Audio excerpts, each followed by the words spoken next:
9 και 10 πρώτα λεπτά. ΕΡΤ Καλαμάτας, όπως είπαμε και στην αρχή της εκπομπής, Γιάννης Βαρουφάκης, γραμματέας του Μέρα25, σήμερα στη Μεσσηνία, συνεχίζει την περιοδεία του στην Πελοπόννησο μετά από την Αργολίδα, την οποία επισκέφθη χθες. Οι δηλώσεις από την Αργολίδα του Γενικού Γραμματέα του Μέρα25 είχαν ιδιαίτερη σημασία κυρίως για το θέμα των κόκκινων δανείων, αλλά και του ζητήματος του ενεργειακού, ζητήματα τα οποία το Μέρα25 φαίνεται να προτάσει στην ατζέντα. Και θα ρωτήσω αμέσως, εάν είναι έτσι και για ποιους λόγους το κάνει αυτό, τον ίδιο το Γενικό Γραμματέα του Μέρα25, τον κύριο Γιάννη Βαρουφάκη, τον οποίο έχουμε τη χαρά να φιλοξενούμε στη τηλεφωνική μας γραμμή. Καλή σας ημέρα, κύριε Βαρουφάκη, καλημέρα σας. Καλημέρα στους ακροατές μας. Και καλώς ορίσατε στην Καλαμάτα. Καλώς σας βρίσκω. Λοιπόν, βλέπω και το πρόγραμμά σας περιλαμβάνει και συναντήσεις για αγροτικά ζητήματα και ζητήματα που έχουν να κάνουν με προβλήματα που ταλαιπωρούν τους κατοίκους, όπως το ζήτημα των σκουπιδιών με τους κατοίκους της Καλλιρόης, αλλά και ζητήματα που έχουν να κάνουν, όπως αυτό που αναφέραμε πιο πριν, με τα κόκκινα δάνεια και με όλα αυτά. Νομίζω ότι θα είναι και το αντικείμενο συζήτηση με το Δικηγορικό Σύλλογο, εκπροσώπους του οποίου συναντάτε στις 12 η ώρα. Λοιπόν, είναι όντως τόσο σημαντικό για το Μέρα25 όλο αυτό το ζήτημα με τα κόκκινα δάνεια? Είναι σημαντικό για τον κόσμο. Αναμφίβολα, ναι. Για μας είναι σημαντικό ότι είναι σημαντικό για τον κόσμο εκεί έξω, ιδίως για τους ανθρώπους που είναι αδύναμοι. Και είναι πάρα πολύ αυτή, είναι η συντριπτική πλειοψηφία του ελληνικού λαού. Οι αδύναμοι αυτή τη στιγμή αντιμετωπίζουν μια λέλαπα από τη Μητσοτάκης ΑΕ με τα διάφορα παρακλάδια της, τα οποία είναι funds, τα οποία είναι οι ολιγάρχες που έχουν πάλι για καλά χέρι στην ηλεκτρική ενέργεια, προσπαθούν να βάλουν χέρι και στο νερό. Όλα αυτά θα αποδεικνύονται καθημερινά εμπόδια, προσκόμματα στην επιβίωση των πολλών εκεί έξω. Ιδίως σε αυτή την περίοδο με τη νέα λιτότητα, έτσι ονομάζουμε εμείς την ακρίβεια, γιατί περί νέας λιτότητας πρόκειται. Τα κόκκινα δάνεια είναι για μας πολύ ψηλά στην ατζέντα, γιατί πάει μακριά η βαλίτσα. Θυμάμαι, επιτρέψτε να σας πω, μια συζήτηση που είχαμε με έναν υποδιοικητή της Deutsche Bank το 1998. Έτσι, είμαι και παλιός εγώ. Ήταν τότε 2-3 χρόνια πριν μπούμε στο ευρώ. Και θυμάμαι στο Βερολίνο την συζήτηση, ήταν ενθουσιασμένος, μου λέει πρέπει να είστε πολύ χαρούμενοι που θα μπείτε στο ευρώ. Λέω εγώ προσωπικά όχι πάρα πολύ. Μα μου λέει τώρα θα μπορούμε να σας δανείζουμε με επιτόκια πάρα πολύ χαμηλά. Ήταν προφανές ότι για την Deutsche Bank και για τις τράπεζες της Γερμανίας, της Γαλλίας, τα κοράκια γενικότερα του εξωτερικού, ο Έλληνας, η Ελληνίδα, νοικοκυρέα ήταν ιδανικός πελάτης. Γιατί όσο χαμηλά ήταν για να τα εισοδήματά μας, δεν είχαμε δάνεια. Ο ελληνικός λαός δεν είχε δάνεια το 1998, το 2000. Και ταυτόχρονα είχε το σπίτι του. Οι περισσότεροι είχαν ιδιοκατοικίες, είχαν το δικό του σπιτάκι. Κακό, στραβό, αθρώο, ήταν το σπίτι τους. Και ξέρετε, για έναν τραπεζίτη, ο οποίος έχει πολλά λεφτά να δανείσει και δεν ξέρει σε ποιον να τα δανείσει, γιατί δεν έχει και πολύ μεγάλη ζήτηση το δάνειό του. Ένας Έλληνας, μια Ελληνίδα που διψάει να δανειστεί για να κάνει κάτι, στο μαγαζί, να σπουδάσει το παιδί, να πάει διακοπές, όλα αυτά. Η οποία έχουν ένα εχέγγυο να βάλουν και δεν χρωστάνε σε οποιοδήποτε άλλο, είναι ο ιδανικός πελάτης για το Deutsche Bank. Και θυμάμαι, για να μην σας κουράζω, ρώτησα τον υποδιοικητή της Deutsche Bank. Λέω, ρε παιδιά, πείτε μου τώρα, ωραία, θα δώσετε ένα τσουνάμι από χρήματα, δανεικά, όπως και έγινε. Με την ισοτιμία να είναι φιξαρισμένη, γιατί πλέον θα έχουμε το κοινό νόμισμα. Όταν δημιουργηθεί αυτή η φούσκα και σκάσει αυτή η φούσκα στην Ελλάδα, ο κόσμος δεν μπορεί να αποπληρώσει τα δάνεια που θα έχει πάρει. Τι θα κάνετε? Μου λέει δεν είναι πρόβλημα, θα τους τα πάρουμε τα σπίτια. Γιατί σας το λέω αυτό, καταλαβαίνετε. Γιατί ακριβώς σε αυτή τη φάση βρισκόμαστε αρκετές δεκαετίες μετά. Μας περιγράφεται ένα έγκλημα οργανωμένο όμως, έτσι, κύριε Γραμματέα. Προφανώς. Κοιτάξτε, δεν είναι οργανωμένο, σου λέει: άμα μας τα αποπληρώσουν, μας το πληρώσανε. Άμα δεν μας τα αποπληρώσουν και σκάσει φούσκα, τι μας νοιάζει εμάς, θα τους τα πάρουμε. Εγώ να δεχτώ ότι ο κακός Γερμανός τραπεζίτης το έχει αυτό στο μυαλό του. Μα η δουλειά του τραπεζίτη είναι αυτή. Για να φτάσουμε όμως. Δεν υπάρχει καλός και κακός τραπεζίτης. Θέλω να πω ότι θεωρείτε ότι σε όλο αυτό έχουν συμμετοχή και άλλοι. Οι εγχώροι δικοί μας τραπεζίτες, μεγάλο στελέχη τραπεζών. Προφανώς. Τα δάνεια δεν τα έδωσε η Deutsche Bank. Η Deutsche Bank δάνεισε τη Eurobank, την Πειραιώς, την Αλφα, την Αττική, την Εθνική. Και τα πήραμε τα δάνεια μέσα από τις ελληνικές τράπεζες. Άρα τα χρήματα ήταν από τις γερμανικές, τις γαλλικές, τις αγγλικές, ιαπωνέζικες. Αλλά ως επιτοπλίστων γαλλογερμανικές. Οι Έλληνες τραπεζίτες ήταν στο παιχνίδι, οι Έλληνες πολιτικοί ήταν στο παιχνίδι. Κοιτάξτε, εγώ δεν πιστεύω ότι ήταν κακοί άνθρωποι. Δεν είναι θέμα καλοσύνης ή κακίας. Εγώ θεωρώ ότι είχαν παραμυθιαστεί και οι ίδιοι. Τότε ο Σιμίτης, ο Παπαντονίου, αν θυμάστε, όλοι οι θύνοντες, μετά ο Καραμαλής με τον Λαγοσκούφη, είχαν πείσει τον εαυτό τους ότι όλα αυτά τα δάνεια θα φέρουν την ανάπτυξη, θα κινηθεί το χρήμα, θα υπάρξουν επενδύσεις, θα δημιουργηθούν δουλειές, θα παραχθούν πράγματα και τελικά οι Έλληνες θα μπορούν να αποπληρώσουν τα δάνεια. Ήταν μια ανόητη ανάλυση. Δεν υπήρχε πιθανότητα αυτό να γίνει, γιατί ο δανεισμός αυτός δεν πήγαινε σε παραγωγικές επενδύσεις. Πρέπει να το βλέπουμε αυτό. Κάποιοι που μας το φωνάζαμε από τότε. Αλλά ξέρετε, το κατεστημένο έχει μια καταπληκτική ικανότητα να πείθει στον εαυτό του ότι αυτό που κάνει για τους πολύ λίγους τελικά θα εφαλίσει και τους πολλούς. Πείθονται γι' αυτό. Δεν είναι ότι συνομωτούν. Δεν υπάρχει συνωμοσία. Υπάρχει μια συνωμοσία χωρίς συνωμότες. Έτσι μου αρέσει να λέω. Μάλιστα. Για εσάς μπορούμε να βγούμε από αυτό το αντίεξοδο? Μπορεί να βρεθεί λύση? Κοιτάξτε, το ΜΕΡΑ25 ιδρύθηκε γιατί πιστεύουμε ότι η απάντηση είναι θετική. Ναι, βεβαίως και μπορούμε να βγούμε. Δεν είναι εύκολο. Δεν λέμε ότι υπάρχουν εύκολες λύσεις. Έχουμε καταθέσει εδώ και 2 χρόνια, 3 στη Βουλή πρόταση νόμου για το τι μπορεί να γίνει τι πρέπει να γίνει, τι πρέπει να γίνει με τα κόκκινα δάνεια. Εμείς θέλουμε την κατάργηση της ψευτοαγοράς του Ηρακλή. Ο Ηρακλής είναι ένα όνομα που έχει δώσει η κυβέρνηση.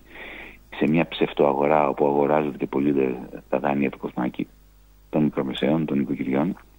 Εμείς θέλουμε την κατάργηση του Ηρακλή και στη θέση του να μπει αυτό που εμείς ονομάζουμε, βρήκαμε και εμείς ένα αρχαιοελληνικό μυθολογικό όνομα, το ονομάσαμε Οδυσσέας, μια δημόσια εταιρεία διαχείρισης των ιδιωτικών χρεών, των κόκκινων δανείων, όπου δεν γίνονται πωλήσεις, όπου δεν γίνεται εξώσεις από πρώτες κατοικίες και από μικρομάγαζα, εφόσον λειτουργούν τα μικρομάγαζα. Και αντί γι' αυτό έχεις μια ρύθμιση που ουσιαστικά παγώνει το δάνειο και ο δανειολήπτης καταβάλει για να μένει μες στο σπίτι του, για να λειτουργεί το μαγαζί του, ένα ποσό που δεν ξεπερνάει το 1/3 των εισοδημάτων του. Αυτό είναι σαν ένα τέλος παγώματος, το λέμε, του δανείου, έτσι ώστε όταν κάποια στιγμή μπορέσει να αρχίσει ξανά η αποπληρωμή, να μην έχει χάσει το ποσοστό το οποίο έχει αποπληρώσει, γιατί σήμερα, ξέρετε, ως και 80% αν έχεις αποπληρώσει του δανείου, αν έρθει το αρπακτικό ταμείο και στο πάρει το σπίτι, δεν παίρνεις τίποτα. Είναι πολύ λελογισμένη η πρόταση του ΜΕΡΑ25, γιατί αυτό πιστεύουμε εμείς, ότι δεν αρκεί να λέμε όχι σε αυτό που γίνεται, πρέπει να έχουμε και συγκεκριμένες προτάσεις για αυτό που πρέπει να γίνει, αντί για αυτό που γίνεται. Μάλιστα. Τις προτάσεις που έχουν να κάνουν με κρατικοποίηση τραπεζών από το ΣΥΡΙΖΑ, παραδείγματος χάρη, που ακούσαμε και στη Θεσσαλονίκη πρόσφατα, τι συμμερίζεστε? Δεν υπήρξε τέτοια πρόταση. Δεν υπήρξε. Για ιδιωτικοποίηση της Εθνικής. Όχι, δεν είπε για εθνικοποίηση της Εθνικής. Κύριε Τσίπρας. Ακούσαμε λάθος. Να σας πω τι είπε. Γιατί τον παρακολουθώ πάρα πολύ προσεκτικά. Είναι πολύ μεγάλη βάση στα λόγια των πολιτικών αρχηγών. Είπε ότι αυτή τη στιγμή, κάτι που ισχύει, το 40% των μετοχών της Εθνικής ανήκουν στο Ταμείο Χρηματοπιστωτικής Σταθερότητας, που είναι δημόσιο, υποτίθεται, άσχετο αν εγώ σας λέω ότι το ελέγχει η Τρόικα πλήρως. Αλλά υποτίθεται δημόσιο, όπως και το Υπερταμείο που υποτίθεται είναι δημόσιο, αλλά βέβαια είναι φτιαγμένο για να πηγαίνει όλη η δημόσια περιουσία στην Τρόικα και στους δανειστές. Τέλος πάντων, αυτό που είπε ο κ. Τσίπρας είναι αυτές τις μετοχές που ήδη έχει το δημόσιο μέσω του ΧΟΥΣΟΥ, του Ταμείου Χρηματοπιστωτικής Σταθερότητας, να μην πωληθούν, δεν θα πάει να τις πουλήσει, Όπως ήταν προδιαγεγραμμένο αυτό το μνημόνιο του κ. Τσίπρα. Ο κ. Τσίπρας τώρα λέει να μην πουληθούν, να τις κρατήσει το ελληνικό δημόσιο, αυτό το 40% και με αυτές τις μετοχές να ασκεί κάποιο έλεγχο πάνω στην εθνική. Δεν μίλησε για εθνικοποίηση ούτε κρατικοποίηση. Μάλιστα. Βέβαια, σας λέω ότι η απάντησή μου σας βρίσκει σύμφωνο αυτό ή σας βρίσκει? Όχι βέβαια. Η δική σας πρόταση ποια είναι? Θα αλλάξει αυτή τη στιγμή. Με άλλα λόγια, προτείνει να μην αλλάξει τίποτα. Αυτό που γίνεται σήμερα, που έχει το δημόσιο το 40%, να συνεχίσει να το έχει. Κοιτάξτε, να σας πω γιατί δεν με βρίσκει καθόλου σύμφωνο. Θεωρώ ότι είναι μια ανοησία. Επιτρέψτε μου να το πω έτσι πάρα πολύ απλά και λαϊκά. Πρώτον, ουσιαστικά προτείνει να μην αλλάξει κάτι, να συνεχίσει να γίνεται αυτό που γίνεται. Η εθνική σήμερα δεν λειτουργεί υπέρ του δημοσίου και ας είναι το 40% στο δημόσιο. Δεν αρκεί δηλαδή να έχει το 40% των μετοχών. Λειτουργεί υπέρ των αναπτυκτικών ταμείων που έχουν φτιάξει κάποιοι μαζί με την πλειοψηφία των μετόχων της εθνικής. Δεύτερον, η εθνική είναι μία από τις 4 συστημικές τράπεζες. Το πρόβλημα που έθιξε και είναι σωστό ο κ. Τσίπρας είναι ότι η εθνική, όπως και οι άλλες 3 συστημικές τράπεζες, δεν δανείζουν. Το ξέρουμε αυτό. Έχουν βάλει λουκέτο όσο αφορά τους μικρομεσαίους. Μόνο στους ολιγάρχες δίνουν χρήματα. Και υπάρχει θέμα πίστης, τραπεζικής πίστης. Ο μικρομεσαίος πώς θα δανειστεί για να μπορέσει να κινηθεί? Συμφωνώ, γι' αυτό και η ερώτησή μου, ναι. Ναι, αλλά ακόμα και το 60% των μετοχών έχουμε της Εθνικής Τράπεζας, ναι, είναι αδύνατον να αλλάξουμε την πολιτική δανειοδότησή της. Γιατί αυτές οι 4 συστημικές τράπεζες έχουν περάσει στην εποπτεία του λεγόμενου SSM, που είναι ένα παρακλάδι της Ευρωπαϊκής Κεντρικής Τράπεζας της Φραγκφούρτης, η οποία κάνει κουμάντο μέσω του SSM της πολιτικής δανειοδότησης της εθνικής, της Πειραιώς, της Αλφα και της Eurobank. Με άλλα λόγια, δεν είναι θέμα τόσο πολύ και ιδιοκτησίας, όταν η πολιτική δανειοδότηση εξαρτάται από τη Φραγκφούρτη. Γι' αυτό εμείς έχουμε άλλη άποψη. Εμείς έχουμε την άποψη ότι πρέπει να δημιουργηθεί μια πραγματική ελληνική αναπτυξιακή τράπεζα, η οποία να είναι έξω από τον έλεγχο του SSM και της Ευρωπαϊκής Κεντρικής Τράπεζας και να είναι αυτή η οποία να δανείζει τους μικρομεσαίους. Τα χρήματα, για παράδειγμα, του Ταμείου Ανάκαμψης θα έπρεπε να περνάνε μέσα από αυτή την, εμείς την ονομάζουμε, νέα αναπτυξιακή ελληνική τράπεζα. Μόνο γλιτώνοντας από την καθοδήγηση και τους κανόνες του SSM και της Ευρωπαϊκής Κεντρικής Τράπεζας μπορεί να αλλάξει κάτι. Μάλιστα. Για να κλείσουμε το θέμα των δανείων, σας ανησυχούν φαινόμενα σαν αυτά που αναδείχθηκαν τα τελευταία 24 ώρα και έχουν να κάνουν με τα εντός ή εκτός εισαγωγικών κοράκια? Τα θυμηθήκαμε τα κοράκια από τους παλιούς πληστηριασμούς. Καταλαβαίνετε τι λέω, υπάρχουν και καταγγελίες από την αντιπολίτευση για συγκεκριμένα πρόσωπα. Γενικά ως φαινόμενο, μην πάμε στο συγκεκριμένο τώρα ζήτημα που έχει ξεσπάσει και πολιτική αντιπαράθεση. Κοιτάξτε, εμείς ήμασταν αυτοί οι οποίοι κατεβαίναμε στους δρόμους εναντίον της κυβέρνησης ΣΥΡΙΖΑ, όταν η κυβέρνηση ΣΥΡΙΖΑ εισήγαγε τους ηλεκτρονικούς πληστηριασμούς. Αυτά τα κοράκια που λέτε για τα τελευταία 24 ώρα, τι εκμεταλλεύονται? Εκμεταλλεύονται το σύστημα των ηλεκτρονικών πληστηριασμών που εισήγαγε ο κ. Τσίπρας. Μαζί με το ιδιώνυμο. Να σας θυμίσω το ιδιώνυμο. Δίωξη οποιοδήποτε τόλμαγε να αντισταθεί στους πληστηριασμούς και να διαδηλώσει εναντίον των πληστηριασμών. Σήμερα όταν έρχεται η αντιπολίτευση αξιωματική του κ. Τσίπρα και να ανησυχεί και να καταγγέλει τις διαδικασίες που η ίδια νομοθέτησε, νομίζω ότι κερδίζει, αν όχι το χρυσό, τουλάχιστον το σημαίνιο μετάλλιο της υποκρισίας. Μάλιστα. Στο λίγο χρόνο που μας απομένει, γιατί ξέρω ότι έχετε βαρύ πρόγραμμα, θέλω ένα σχόλιο για το θέμα της ενέργειας. Τελικά, κύριε Βαρουφάκη, και ως οικονομολόγος, μπορείτε να μας διαφωτίσετε τι είναι αυτό που ζούμε με την ενέργεια? Είναι λόγω συνθήκων, λόγω πολέμων, λόγω συγκυριών μια κρίση ενεργειακή? Είναι χρηματιστηριακά παιχνίδια? Τι είναι αυτό το οποίο τελικά ζούμε, για να ξέρουμε ίσως και τι μας περιμένει, έτσι? Να σας το πω απλά, γιατί δεν έχω και πολύ χρόνο, όπως είπατε. Η αύξηση οφείλεται σε ένα 10%. 10% της αύξησης οφείλεται στο ότι έχει αυξηθεί το κόστος ενέργειας παγκοσμίως. Το υπόλοιπο 90% οφείλεται στο γεγονός ότι έχουμε παραδώσει τη ΔΕΗ σε ολιγάρχες, οι οποίοι αρχής γενομένης με την πραγματική ενεργειακή κρίση καταφέρουν και επιβάλλουν τρομακτικά ποσοστά κέρδους στην τσέπη των νοικοκυριών και των επιχειρήσεων. Μαζί με τα χρηματιστηριακά παιχνίδια που λέτε, αν θέλετε να επεκταθώ, μπορώ. Αλλά αυτή τη στιγμή, να σας δώσω ένα παράδειγμα, υπάρχει ένα χρηματιστηριακό hedge fund, η CVC, η οποία έχει αγοράσει τη ΔΕΗ μας. Τη ΔΕΗ μας. Η ΔΕΗ, αυτή η μικρή ΔΕΗ που υπάρχει, είναι τη CVC. Ένα hedge fund στο Λονδίνο είναι, έτσι. Λοιπόν, η CVC αυτή τη στιγμή έχει κερδίσει το δικαίωμα, αγοράζοντας τη ΔΕΗ, τα υδροηλεκτρικά έργα εδώ στην Πελοπόννησο, πάνω στην στερεά Ελλάδα, όταν κυλάει το νεράκι και γυρνάει την τουρμπίνα και παράγεται 1 κιλοβατόρα δωρεάν, έτσι. Κυλάει το νερό, γυρνάει η τουρμπίνα, παράγεται 1 κιλοβατόρα. Δεν κοστίζει τίποτα. Το κόστος συντήρησης της τουρμπίνας, αλλά είναι ελάχιστο. Εσείς το πληρώνετε σαν να έχει παραχθεί αυτή η κιλοβατόρα από το πιο ακριβό εισαγόμενο φυσικό αέριο στον πλανήτη. Χρειάζεται να πω κάτι παραπάνω για να γίνει κατανοητό ότι εδώ πρόκειται για μια λαιλασία? Συμβαίνει ακόμα και τώρα αυτό που έχει καταργηθεί το χρηματιστήριο ενέργειας? Μα δεν έχει καταργηθεί. Μας είπαν ότι σταματά το χρηματιστήριο ενέργειας. Δεν καταλάβαμε καλά.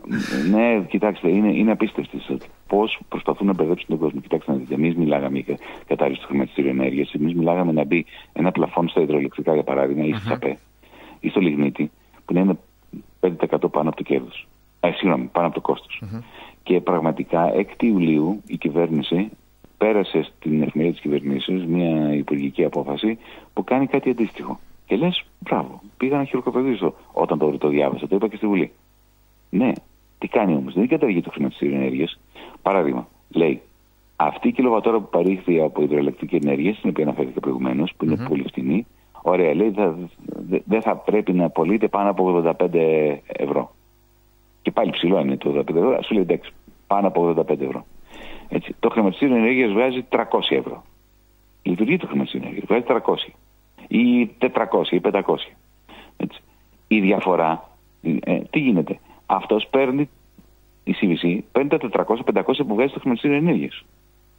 Και τη διαφορά μεταξύ αυτής της τιμής και του 85 που είναι το πλαφόν που βάλει η κυβέρνηση, την επιστρέφει, λέει, στο κράτος. Λες, πάλι καλά. Και μετά το ερώτημα είναι, και το κράτος τι κάνει αυτά τα χρήματα? Τα δίνει στον καταναλωτή? Όχι. Τα δίνει, λέει, στον πάροχο, στην εταιρεία από την οποία θα αγοράσεις εσύ το ρεύμα ως καταναλωτής, που είναι όμως και αυτή τη ΔΕΗ.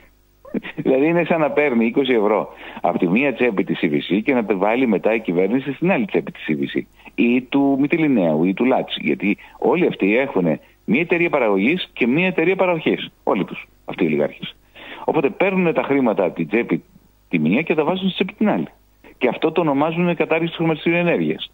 Πρόκειται για ένα σύστημα το οποίο είναι τόσο. Ακούσατε πόσο περίπλοκο ακούγεται. Είναι ακόμα πιο περίπλοκο αν το δείτε και πιο τεχνικά. Η περιπλοκότητα έχει έναν σκοπό. Να ρίχνει στάχτη στα μάτια του κόσμου. Να μην καταλαβαίνει ο κόσμος ότι τον δίνουν αυτή τη στιγμή. Γι' αυτό υπάρχουν στο νούμερο 25, για να εξηγούμε στον κόσμο τι γίνεται εναντίον του. Το υβηρικό μοντέλο θα βοηθούσε τη δική μας την περίπτωση?